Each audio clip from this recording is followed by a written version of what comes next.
Bonjour toi, aujourd'hui je voudrais poursuivre la découverte des fêtes religieuses juives d'automne et de leur rapport avec la seconde venue de Jésus. La fête des tabernacles.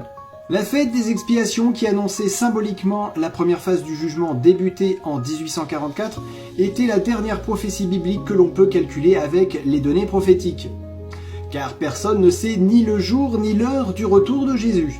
Dieu se réserve le reste du temps, ne voulant pas qu'aucun périsse, mais que tous arrivent à la repentance. En ce moment, dans le ciel se déroule la dernière étape prophétique avant le retour de Jésus, symbolisée par cette fête, une fois qu'est défini qui sera sauvé de qui ne le sera pas. Cette fête d'une semaine débutée par un sabbat cérémoniel, le 6e et avant-dernier. Elle est aussi appelée fête des cabanes ou encore fête des tentes.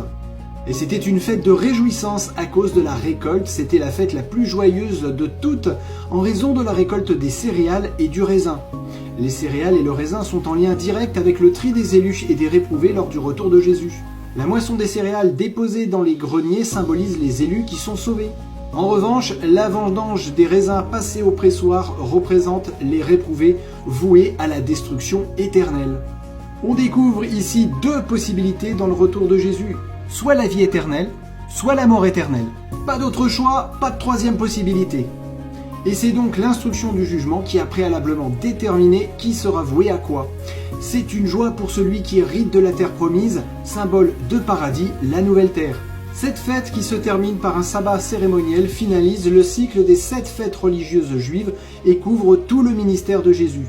Les 3 dernières, celles de l'automne, sont en rapport avec la seconde venue de Jésus. Les 2 dernières fêtes nous concernent particulièrement car le jugement se terminera lorsque la porte de la grâce se fermera comme la porte de l'arche de Noé fut fermée et qu'ensuite Jésus reviendra nous chercher et nous introduira dans la vie éternelle. Ces 7 fêtes étaient 1500 ans avant Jésus-Christ, un déroulé symbolique et prophétique du plan du salut planifié par Dieu en Jésus-Christ. Probablement que les Hébreux et les Juifs n'en ont pas compris tout ce que nous pouvons aujourd'hui en comprendre les détails alors que nous regardons en arrière. As-tu réellement conscience du temps dans lequel nous nous trouvons ? Le temps de la fin, l'instruction du jugement qui définit qui sera sauvé et qui sera perdu ?